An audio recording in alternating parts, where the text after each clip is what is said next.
Listen, if you dare, to the Lovecraft Tapes. Welcome to the Lovecraft Tapes podcast. This is Case 12, Color of Lightning.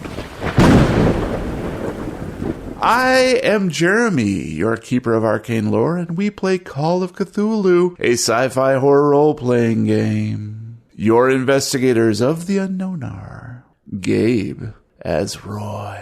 If this is the color of lightning, I'm the riders on the storm. Matt as Rocky. Insert song lyric here. And Brian as Pippa. Pippa, you can do this. Do this for Dad. Well, welcome back, players. How's everybody? We've had a little bit of a break. Especially Gabe. Hey, listeners, just blame everybody. Don't blame me. Well, speaking of listeners, if you would like to provide feedback or praise or just say howdy, drop us a letter from beyond on our website at lovecrafttapes.com. And we do have a couple letters tonight to read, which is very nice. First one is from Merlin S. Mess. Well, my beautiful pod performers, I do love your show. I have a lovely little COC group. We also play RuneQuest, and currently Fabulous Freddy the Fingered Jackson is running Starfinder. I have become a particular fan of the taco fish. We, north of the wall in merry old Englandshire, have a similar exotic fish called Craster Kippers. I feel would make the perfect fish for taco fish. Refer to the information portal known as Internet for details. They look like a product of Lovecraft's brain. I modeled my description of the Migo on these. Anyhow, thanks for the awesome lockdown. I have listened and digested all up to date. You kind of kept a crazy middle-aged Brit entertained for several days. You have my love for that. Thanks. The old one is awake. I must carry out the appropriate warding spells and throw some food into the cellar. Keep rocking in the free world. Is this like the Merlin? The TV show. No, Merlin like the bad TV show. Second letter from Beyond tonight is from the Angry Piper. Hi, guys. I love the podcast, and you have all made me laugh many times. But when Gabe deadpanned, I knew I never liked mines because I hate the French. I laughed so hard I missed the next 5 minutes of the podcast and had to go back. The problem is I went too far back and heard him say it again, and that just made me lose it even more. Did I mention I was driving at the time? Brilliant. Just fucking brilliant. Thanks for all the great episodes. That's how you know your podcast has really made it, when you're responsible for the death of a small family of 6. That was a joke, I promise. I was joking. I love the French and mimes. All right, this show is brought to you in part by our generous fans and supporters on patreon.com/Lovecraft Tapes. A big thank you to our current Patreon supporters: Jordy Rose, Barry Robeson, Brittany Davis, Elizabeth Grieve, Chris Parker, Atulia, Jefferson Bell, Madeline Turnipseed, Brownie Davis, Eric Zane, Olda Polkert, Mitch L., Lobster Johnson, Kyle Sherman, Frank Delventhal, Huge Pie, Wouter Vermeyen, David Winterman, Daniel Hissey, Eric Phillips, John M. Ray, Malambra 57, Wild Pants, Yasmin Amber, Amanda Power, hey, Daniel Caprone, Snow, Dom Driver, John May, Bastard King, Divinity Von Zarevich, Eric Setterberg, Phil Dickinson, Robert Jameson, Mal, Boston Harbor Horror, Rain, Young Old One, Yogg, A.E. Jonesy, Stephen Gregory, Liz Moonberry, Marty Dixon, Andrew Petty, Shane Stoley, Sheldon Warner, Chainsaw Unicorn, Gregory Schmucker, Captain Vashton, Peter VDB, Flix Capacitator, Rolling Boxcars, Jeffrey Young, Bifford, James Brown, Hoser _21, Alexandra Kroska, Holden Omans, John Scarcella, Ineptus Astartes, Ba Tran, Tien Tai, AJ Ake, Phil Campbell, Justin Lebuck, Matthew, John Konopasek, Tomas, Dingus Khan, Kevin G, Mick Cope, Robert Lamb, Sarah, and Phoenix Black. Thanks, guys. Really appreciate that. Before we begin, we need to take a quick commercial break. And now, a word from our sponsor.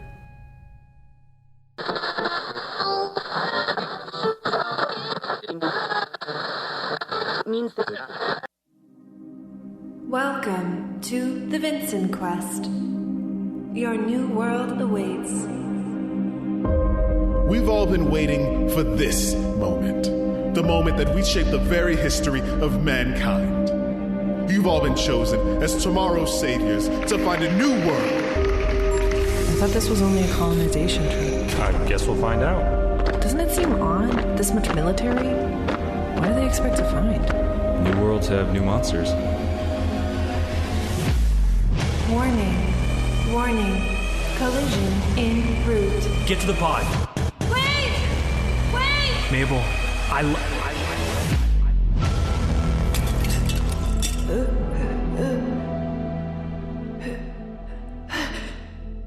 Hello? Ah! He bit me! Something is on this ship and we need to get off. It's not that simple. We're too far to return home. I went out into space and found a darkness that will consume us all. We need to find the immune. Immune? Whoever doesn't die from their bite. I don't think we're ever going home. What makes you think there's a home to go to? The Others by Manic Bee Media. An audio drama available now.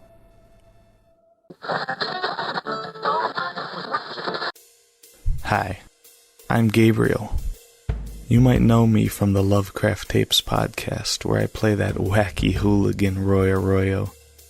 Boy, that guy sure does get up to some hilarious shenanigans, doesn't he? Yeah. Well, when I'm not lending my superior voice talents to podcasts or animated series or movie trailer narrations or sports broadcasting, or I could go on.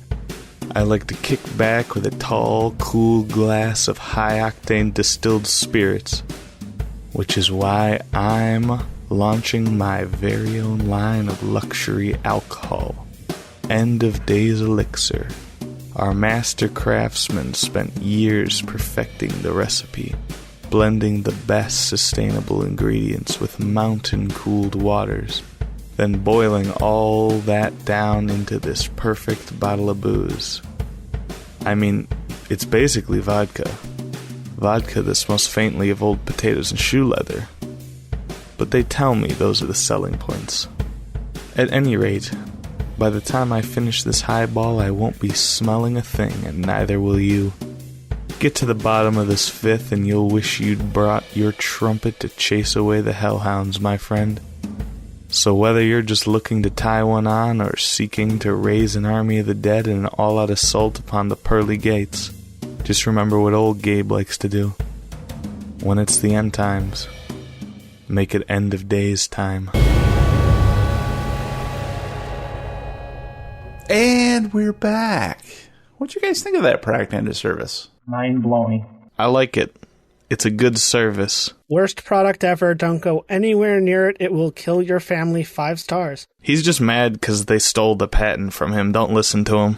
Well, for my money, that product end or service can't be beat. In fact, it's impervious to any physical punishment or destruction. However, if you're lucky, you'll get one with a crippling emotional weakness. Try picking on it or calling it names. If it flinches, you will know how to dominate it. And from that moment on, the product and or service will do your bidding without fail. Just remember to pet it occasionally and feed it weekly, or you'll find it floating dead in the fish tank one morning, exactly like those sea monkeys you bullied last year. Sea monkeys do monkeys. You're doing monkeys, dude? Come on. No, the pill makes you see monkeys. Okay, I get it. You're doing monkeys and you're too embarrassed to say it. I don't know what you're talking about. These accusations are wholly unfounded. Matt, you gotta stop doing monkeys. So look, I don't know what you're talking about. There's nothing behind me at all. Now, dear investigators, we continue. Case 12. Tape 10. Skipping Stones. Previously on the Lovecraft Tapes. Calamity strikes Arkham in the most unexpected places and at the most inopportune times. Roy deals with the aftermath of lightning at the well dig site and reunites with a lost love. Rocky travels back to Miskatonic University to deliver more evidence to Carolyn LaCroix, only to find himself in the wrong place at the wrong time. Pippa busily goes about her day, prepping for curious homebuyers, but completely unprepared for a surprise visitor. As the Friday sun reaches high noon, our investigators wonder what other shocks to their systems must they endure. Pippa, the back of your head is throbbing, and you feel sick to your stomach as you stand in the entryway of the cottage house that, you now realize was just a trap to get you here by yourself. There was no buyer en route. Whoever did this just wanted your necklace and the Yithian starstone set into it. Eyes blurry with tears, your sight pulses red with anger as you stare down at the carnival bracelet in your hands. R+C is engraved on the wristband. As if a light switch goes off, your photographic sense memory latches onto a vaguely familiar scent coming from the slightly ajar closet door where the assailant had hidden in wait for you. The apple pie did it. So you move over towards the closet door. The scent is getting stronger, but you can't quite pinpoint it. Do I recognize the smell, though? It's so familiar, but it seems to be coming from inside the closet. All right, I'm just going to whip the closet wide open. And as you do, the scent of whoever was hiding in there wafts over you, and you immediately smell sandalwood and French lavender. Charlene's perfume. Roy. Oh, man. Is there anything better than grub from a college food truck? You're halfway through a lobster roll, mayo dripping down your chin, when a strident alarm begins to sound from one of the Miskatonic University buildings. Surely that's not because of the bogus bomb threat. You chew and swallow, then realize the police band radio in Bugsy Jr.'s squad car nearby is crackling with voices. Grunting, you edge closer to the locked vehicle and listen at the closed window. It's an APB, you've heard them a million times. Seems a body was just discovered in the history building, and one of the students reported seeing the suspect whose description sounded an awful lot like Jack Whiteside. Oh, shit. Rocky now occupied Jack Whiteside's old body. The police think your brother killed the professor. Sure, he's an idiot, but he'd never do anything like that without good reason. Unless he lied about the deal with Starbuck? And this was part of her real plan? Well, you won't know until you find him, and if the police radio is correct, the suspect is still here on campus. You just need to get to him before the cops do. Well, I'm going to head back the way I came and see if I can't find Bugsy Jr. Why don't you go ahead and give me a track roll, please? I needed a 13, I got a 91, that's why not. Rocky. With the clues you've uncovered in the Miskatonic Library, you're beginning to put two and two together. It's all here in the archives, just as Carolyn LaCroix suspected. Charlene Abernathy's great-grandfather, Harvey Abernathy, seems to have absconded with a Yithian starstone from a dig funded by Madame Starbuck in France in early 1947. It seems the two may have been involved in some kind of partnership before those relations went sour. If the Arkham Daily newspaper articles you found earlier were accurate, it sounded as though Harvey fled back to Arkham, immediately followed by Starbuck. Presumably, Starbuck then attempted to use Wallace Abernathy, Harvey's brother, as a bargaining chip to get the stone back. But then the blaze took them all. Until Harvey returned mysteriously months later. You suspect he may have returned with at least one of those stones, and who, after all these years, would have inherited it? Charlene, no doubt. If she did indeed possess a Yithian starstone, what possible motivation would she have for getting close to Pippa as her assistant? Unless, was she attempting to complete a set? If so, for what reason? What was it Starbuck said in the dream? Something about access to the library city? Before you can continue with this line of thinking, an obnoxious alarm goes off 1 floor above the archives. Blast. Now what could that be?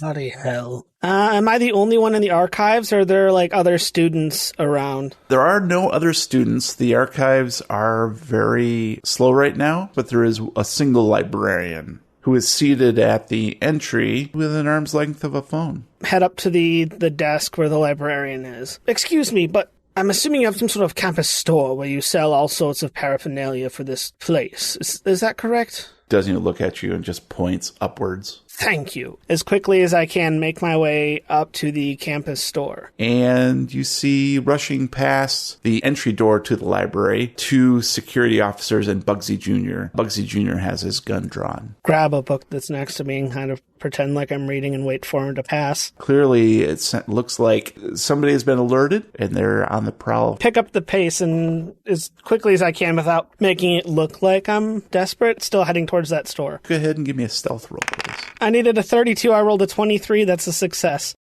Pippa, you're looking at this empty closet and realizing that it was Charlene hiding there. So I'm going to just take a second, make sure I'm okay and I'm put together. I'm going to make sure everything's shut off, grab my shit, shut and lock the door, and jump in my car and head back to Blaine Manor, hoping that I'll be able to meet up with either Roy or Rocky there. As you drive through town, things appear to be eerily quiet. Like you don't see as many people walking up and down the street as you usually do. Well, I'm pissed because I can't hit pedestrians. So it's too quiet and you're too furious. You reach Blaine Manor in virtually no time. It's only a few miles. The dig site appears to be in complete disarray. That's the first thing you notice. Bulldozers on their sides, smoke coming up. Run up to the front door and whip the door open. Guys, is everything okay? And you don't hear any response? I am a little apprehensive walking into the kitchen. I'm definitely checking the corners to make sure there's no rat creatures. Everything appears to be like eerily silent and empty. I'm going to walk over to the elevator and see if it's up or down. It is up. Well, this is not good. So I'm going to shut the front door, and I'm going to walk around the back and just kind of walk towards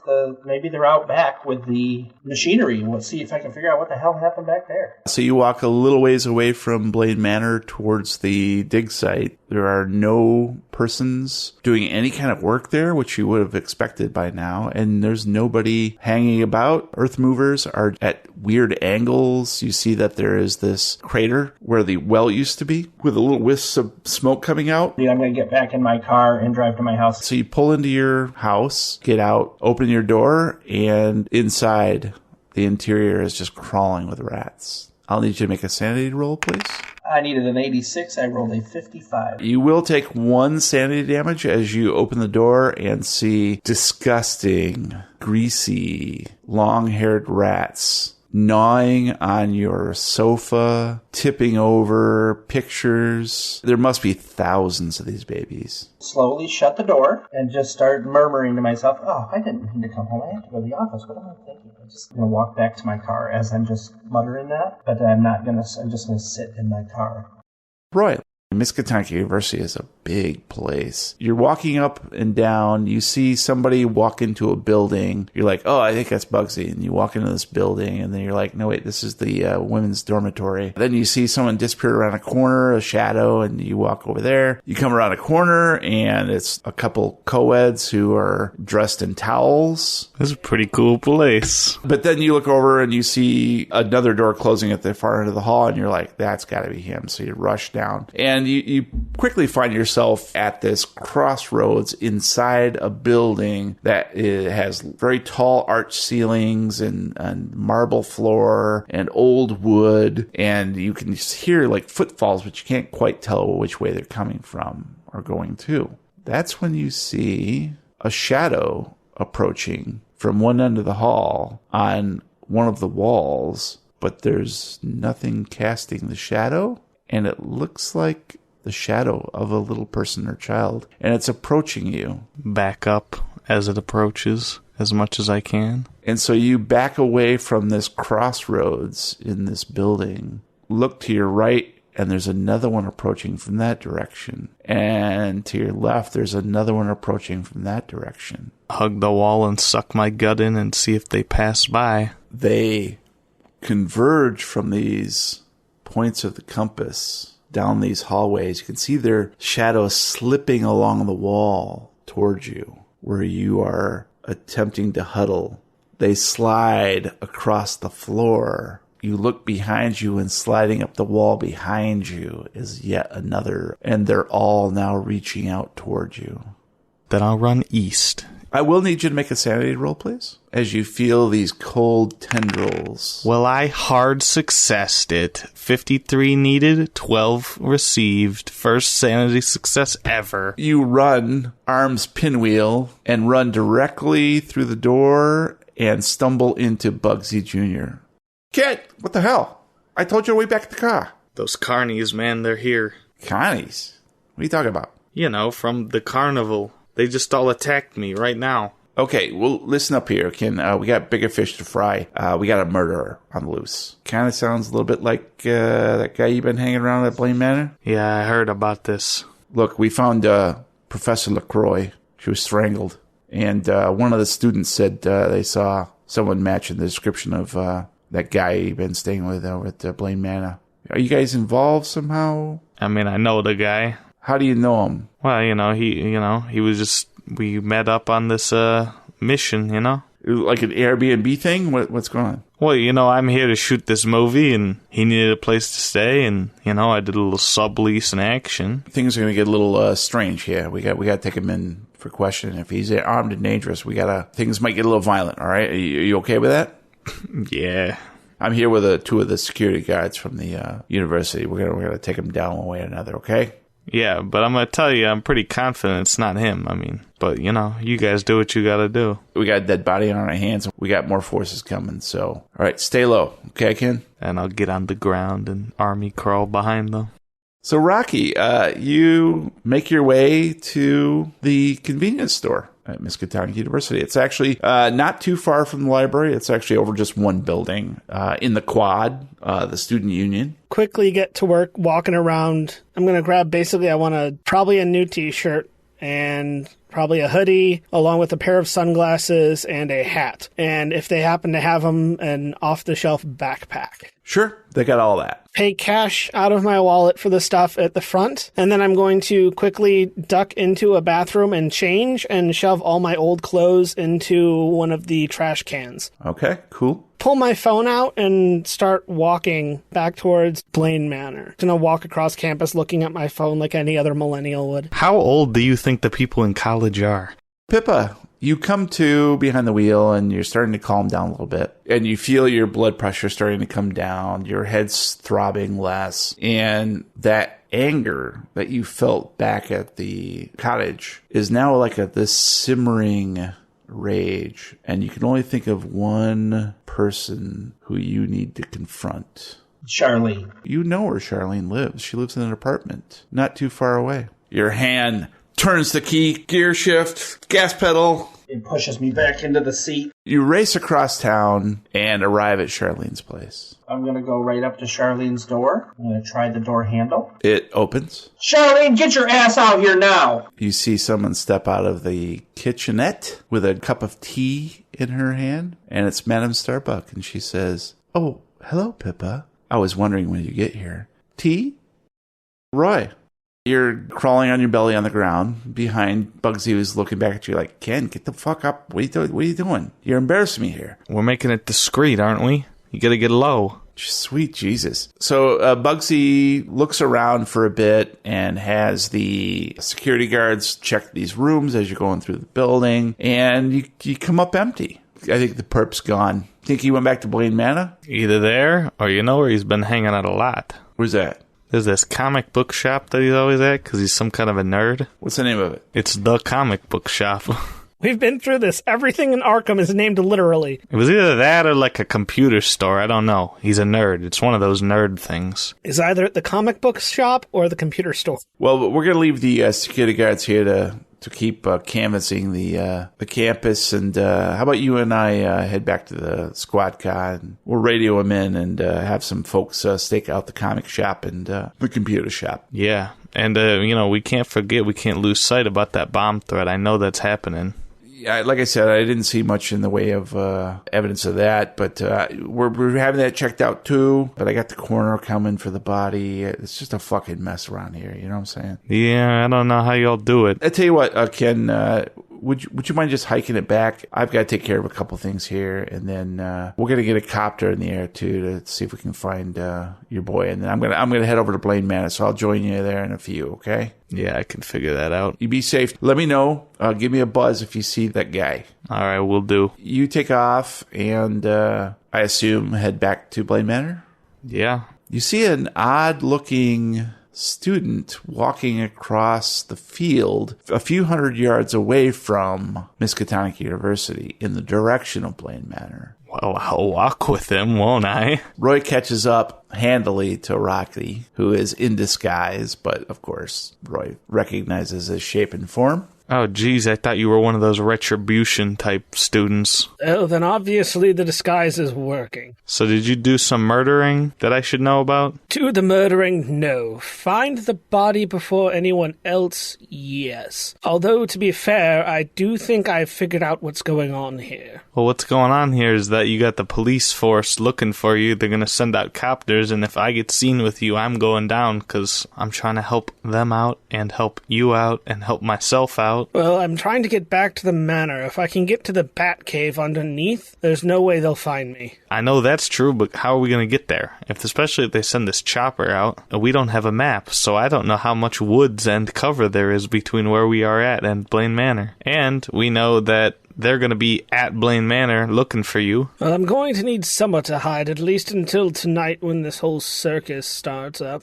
Preferably someplace out of the way and quiet that we can get everyone together at the same time, because I have a little bit of explaining to do. You hear a strange sizzling sound that lasts a couple seconds, followed by the unmistakable odor of ozone. Then, about 20 yards away, you see Charlene Abernathy, standing nonchalantly, hips cocked, one leg bent, and a recyclable coffee cup tilted to her painted lips. She's wearing bright pink Converse sneakers, bell-bottom jeans belted low at the waists with a white sash, and a tie-dye t-shirt bearing a groovy peace sign at the center. On each wrist is a wide silver bracelet into which has been set a familiar stone. Her forehead is encircled with a similarly styled tiara. The place where a third stone would go is empty. She gulps the mouthful of coffee, burps loudly into the afternoon air, then turns and smiles at Rocky. Hey, hot stuff. Like the new look? I wasn't aware that Pippa had instituted themed days at the office. If you're going for like the whole 60s kind of thing, you're pulling it off. Well, thank you. I really worked on this one too. So I thought, what's going to go really well with the bracers and the tiara? Yeah, there's a very, very unique tiara and braces you have there. Where'd you find them? Oh, my dad made them. Just in case we found these. And she holds up her wrists, flashing the starstones. Pretty sweet, right? Yeah, no, you know that? I think I've seen those rocks somewhere before, though. They look kind of familiar. I can't quite place it, though. Well, this one used to belong to Pippa. I had to kind of do a little bit of, but now it's mine, so. Well, law of the jungle, finders, keepers, and whatnot. Well, I didn't, I really like Pippa. I didn't mean to hurt her, but, just a little boop. A little boop? This one's mine. This is from my great-grandfather. And, you see they match, right? We just got to get one more. Hey, where are you guys headed to? Hey, Roy, how's it going? Hi. Just came back from talking with a professor friend of mine over at the university. Oh, who? Old acquaintance, goes by the name of Professor LaCroix. She, Why would you say that, you idiot? Doesn't ring a bell. Bored already. She was helping me with the bracelets that circus dropped. So, fun fact, those bracelets, the writing apparently has something to do with ancient Mayans or Aztecs or something like that. I don't know. It is above my head. Yeah, I couldn't tell you. I don't really follow all that mumbo-jumbo stuff. What are you guys doing right now? Why are you dressed like that? It's cute on you. Don't get me wrong. I mean, looks good on you. I'm just really felt like blending in to my surroundings would help me concentrate. It's you got to get into the mindset. I'm like a method actor that way, I hear you. There's nothing wrong with doing a little cosplay. It was interesting. I happened to stumble across a little something when I was doing my research. Do the names Walter Abernathy or possibly Harvey mean anything to you? Duh. Harvey is my great-grandfather. Ah, there it is. Wallace was my great-grand-uncle. Oh. I need your guys' help to rescue him. Pippa? Tea? Do you take it with sugar? Come on in. Don't stand there. Don't be a stranger. Did you hire Charlene to down. steal my necklace? We have so much to talk about. Have a seat. You look a little nervous right now. No, I'm not nervous. What Charlene did to you? Inexcusable. Why did you have her do it then? I absolutely did not. How dare you? I thought we knew each other. I mean, I was in your dreams. You invaded my dreams. You weren't invited there.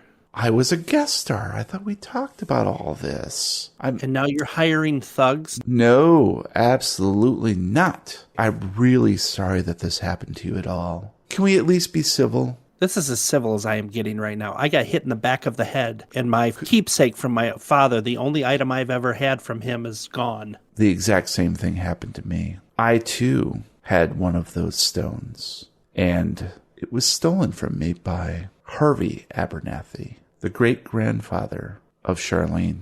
You know what they say, Pippa? The thief doesn't fall too far from the tree. I think that's apropos right now. Who's apropos? Is he involved in this? Oh, I thought you meant Edgar Allan Poe. Edgar Allan apropos. I don't want any foe right now, thank you. Look, her great-grandfather had this weird idea that he would use this stone to infiltrate a place called the Library City. You and I spoke of it. I've never been there. I've only heard of it. It's like the mythical Golden City. It's a place where the dead don't die. And she intends, this place, get access to the Library City and destroy it. Destroying all of the consciousnesses of people and other beings who dwell there. They are a cruel family. They'll stop at nothing. You know, because you've seen and witnessed their violence. You are a victim as much as I am. Are you telling me that this whole time you weren't after my stone? Pippa, I wanted to engage you in a partnership, and I still do. I don't even know you that well. I'm not going to get engaged. Well, we're both free agents. Wink. All I'm saying is I have the means to help you because I still possess my Starstone. Why would you help me? Why wouldn't I help you? You have a certain, shall we say, innate power. I recognize it in you. Do you not possess certain mystical powers? I don't know about mystical. Call it what you will. Perhaps you're not fully aware of the extent of your powers, but I can teach you. Can you help me get her? Of course, but you must help me as well. It needs to be a two-way street. Only if I can keep my stone. Of course, we will get it back. Where is she? I sense that she is, even now, attempting to find us. So we must make haste and be away. I had hoped that she would return here unawares and I could get the jump on her. But I'm very glad that you had the foresight to come here first. Come with me back to the sideshow and we'll await and plan our next move. If I come with you, will I see pure imagination? Only if we stay out of boats that go down strange colored tunnels. Come with me, Pippa, and she holds out her hand. Will you join me? I reach out reluctantly and grab her hand. And she leads you out of Charlene's apartment. Rocky and Roy, powwowing with Charlene. Are you up for a rescue mission? Come on, look, I got the outfit and everything. What exactly kind of rescue mission are we talking about here? Look, it's very simple. All we have to do is get the other Starstone from that person, Madame Starbuck.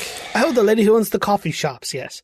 She's a bad, bad person, you guys. I mean, she basically kidnapped my great-granduncle and then tried to sacrifice him to the old ones in order to gain access to the Library City. And I don't really care for that. So I'm here to defend my family's honor. Will you help me? I don't care. You decide, Rocky. Are you sure, Roy? This is the first time you've never had input on these things. I mean, usually I can't get you to shut up. If you can't tell by my body language how I feel about it, I don't know what to tell you at this point. You know, usually in a situation like this, I'd have to, in an exaggerated arm up in the air, whack you really hard on the back of the head to stop you from talking. You know, I'm just trying to not block you out from whatever you're trying to achieve with this girl. It's really what it comes down to. And Charlene sidles up to Rocky a little bit. I mean, you could help me, couldn't you? Damsel in distress and all that. He normally, doesn't stop talking, talking, really hard. Just take a really big swing back and whack him on the back of the head, knock him out maybe. But you know what I'm talking about, Roy. You really hard, maybe use your gun, butt of the pistol kind of thing. Yeah. I mean, I'm not going to do your work for you, man. This one's all you. I've never talked to her before. So what do you say, guys? I'm just going to tell you what. Give me 30 seconds. I just need to sidebar with this one.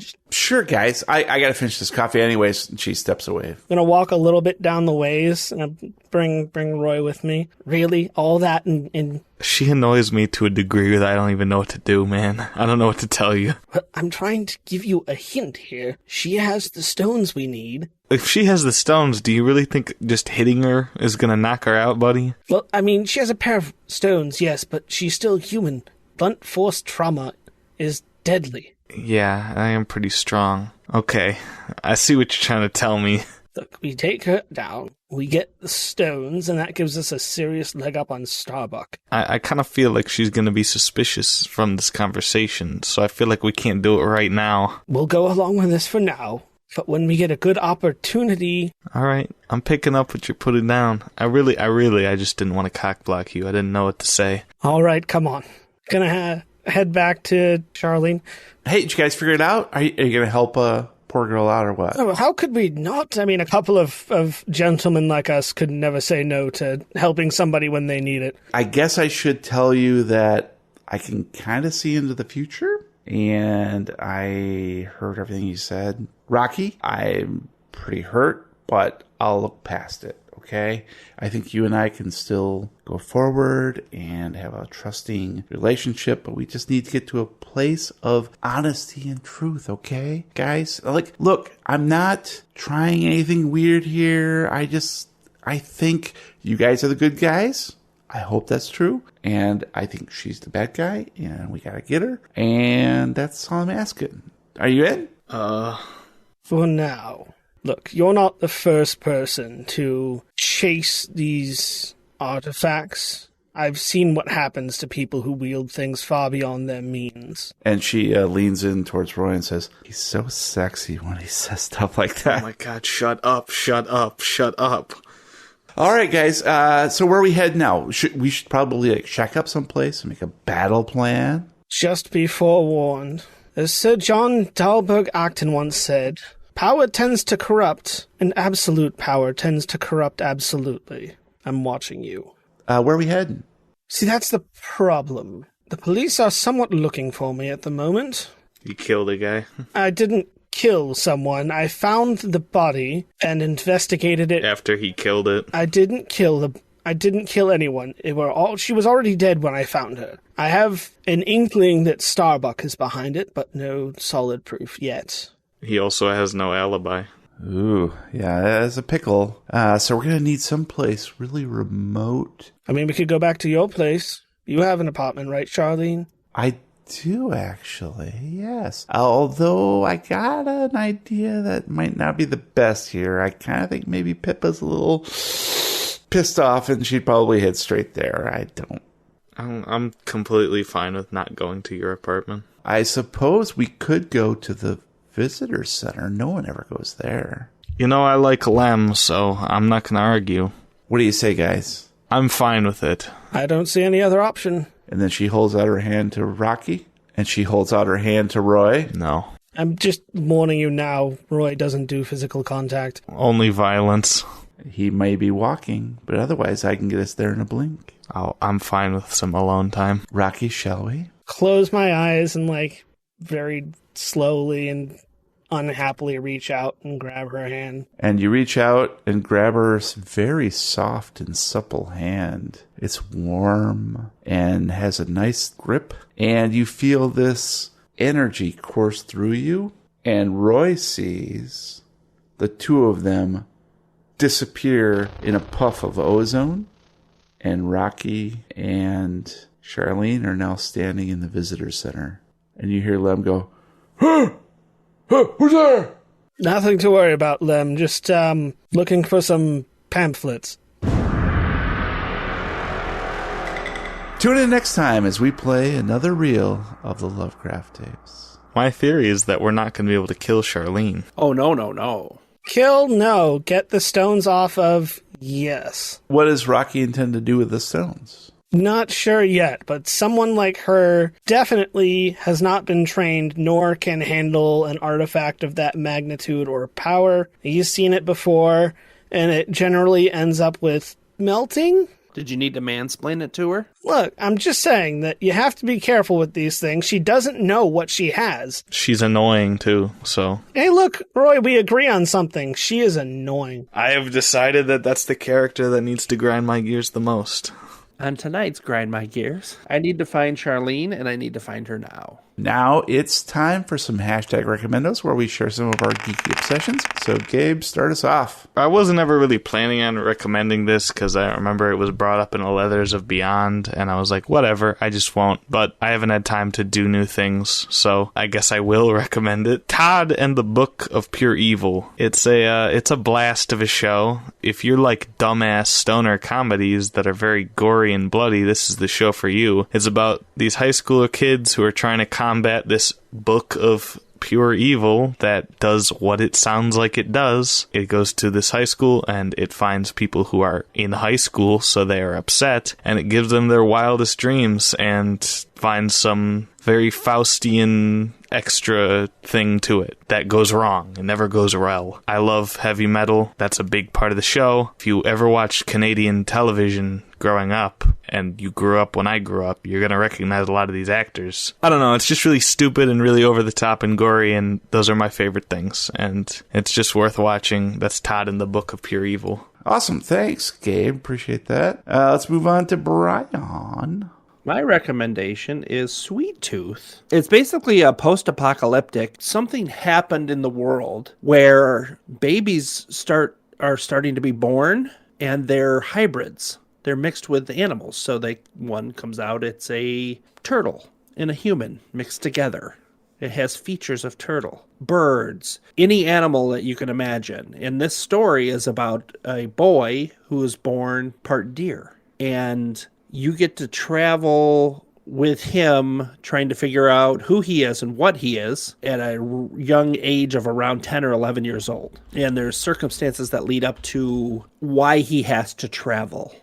Some pretty dire circumstances. And you don't find out what actually happened to make these babies this way and decimate the human race to where there's very few humans left on the planet until probably 3/4 of the way through the show, the first season. The way they tell the story is a little unique. I really enjoyed the visuals. The cinematography is gorgeous, and the way that they tell the story, almost from a child's perspective, very innocent. It's really, really well done. Please check it out if you can. If you can get Netflix, and you can, even if you do a free trial, watch the first season. It's called Sweet Tooth. All right. Thank you, Brian. And Matt, you're up next. There's, in case you haven't noticed, you're not in gaming circles, there's kind of a lot of hullabaloo going on over a very not well-known company called Activision Blizzard right now. I won't go into details, but there are a lot of people that are very upset. And Activision Blizzard happens to be the owners and proprietors of a very popular online MMO called World of Warcraft. And as such, there are quite a few people that are jumping ship from this in protest. They don't want to support a company. So I felt like it's been on my list for a while. I feel like it's kind of a timely thing to do. But if you're looking to jump ship from World of Warcraft, why don't you swing on over and give the Elder Scrolls Online a try? It's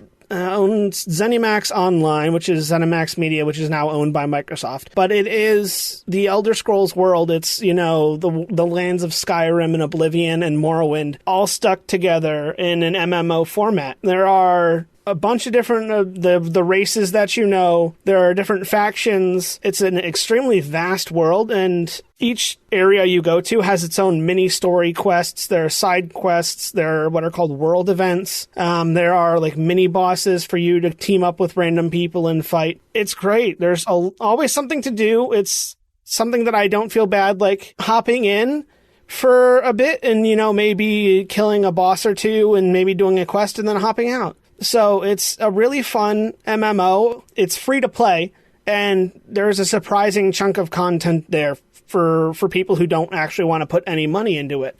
So it's honestly worth giving a shot if you're looking for a new MMO to kind of wean off WoW. I'm really enjoying my time with it. I'm up to like almost 90 hours into it, and I'm still going. So, you know, if you're looking for an MMO, Elder Scrolls Online. Thank you, Matt. Appreciate that. And I'm going to wrap us up here with a recommendo for a movie, sort of a horror movie called Here Comes Hell. 2019, directed by Jack McHenry. It's a black and white horror comedy in the style of a 1950s haunted mansion, but with a sort of slapstick modern day aesthetic. It's about these four friends who meet up at this rundown mansion, and they're all like rich people, and they have this sort of intertwined histories and personal problems, and they decide, let's get drunk and eat too much, and then invite an actual medium over to do a seance. They shouldn't do that. You should never have a seance where somebody killed themselves. And what happens is they bring back the spirits,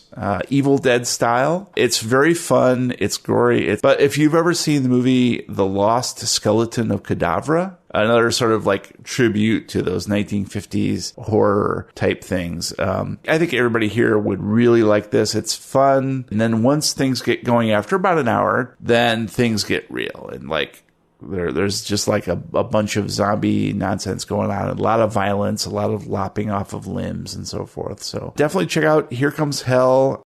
All right, guys. Well, that's going to be it for this episode of Lovecraft Tapes. Thank you for listening. Please subscribe on whatever podcast platform you prefer. If you like what you hear, please leave us a review. Meanwhile, you can find us at lovecrafttapes.com with links to all our hashtag recommendos and social media channels, including Reddit, YouTube, and our Discord server, where you can chat with us in real time. You can find me on Twitter at lovecrafttapes.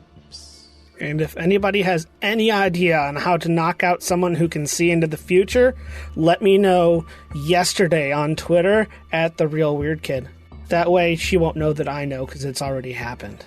Got to use that big brain energy sometimes. And if anybody wants to give me coping mechanisms, ways to not be annoyed, you can find me at LovecraftGabe. I'd like the same as Matt. I'd like to figure out how to knock somebody out without them knowing that I'm going to knock them out. Until next time, roll for bell bottoms. The Lovecraft Tapes podcast is copyright 2021. For more information and sponsorship opportunities, please send email to podcast@thelovecrafttapes.com. Support the Lovecraft Tapes podcast and get access to exclusive content and rewards at patreon.com/lovecrafttapes.